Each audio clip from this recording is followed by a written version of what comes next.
خواجہ حسن نظامی تھے، حضرت نظام الدین اولیاء رحمۃ اللہ علیہ کے مزار کے گدی نشین تھے، آج سے تقریباً 70 سال پہلے مزار کے گدی نشین تھے، قلم کار بھی تھے، شاعر بھی تھے، ایک اچھے انسان، بھلے آدمی تھے۔ وہ اپنے واقعہ سناتے ہیں، وہ کہتے ہیں کہ میں سو رہا تھا، میں نے محسوس کیا کہ میرا جسم سے گوشت ختم ہو گیا، کئی سالوں کا مردہ ہوں اور میری ہڈیاں ہیں، صرف ہڈیاں ہیں، اور ان ہڈیوں کے ارد گرد کوئی بندہ ہے آ گیا، ارد گرد بندے آ گئے، بہت سارے افراد آ گئے اور مجھے کوڑے سے مار رہے ہیں، اور میں چیخ رہا ہوں اور میری آواز کوئی نہیں سن رہا۔ انہوں نے چند بار کوڑے مارے ہی تھے، تھوڑی دیر ہوئی، ایک گونج پیدا ہوئی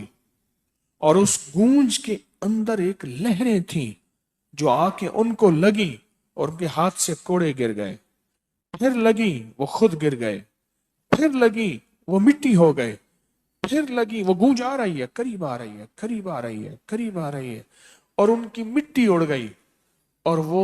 پھر لگی، وہ صفحہ ہستی سے مٹ گئے، وہ گونج آ کے مجھے لگی، راحت کا ذریعہ بن گئی، جو کوڑوں کی تکلیف تھی وہ ٹھنڈک،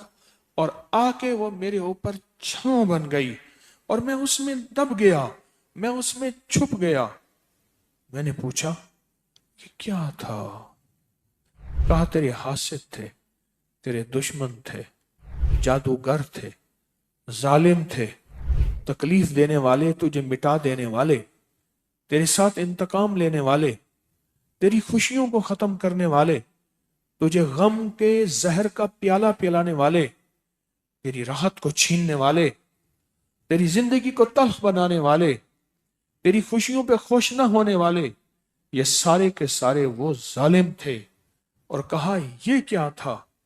کہا کسی بے چین کی دعا آئی تھی، تیرا کام کر گئی۔ کہا وہ کہاں سے آئی تھی؟ کہا تجھے خبر ہی نہیں، تو نے کسی بے چین کو راحت پہنچائی تھی، اور راحت اللہ کی بارگاہ میں اتنی وزنی بن گئی کہ اللہ نے اس کی دعا کو تیرے لیے راحت کا ذریعہ بنایا۔ سن لینا، آج ایک موتی دے رہا ہوں، ساری زندگی یاد رکھنا۔ کہا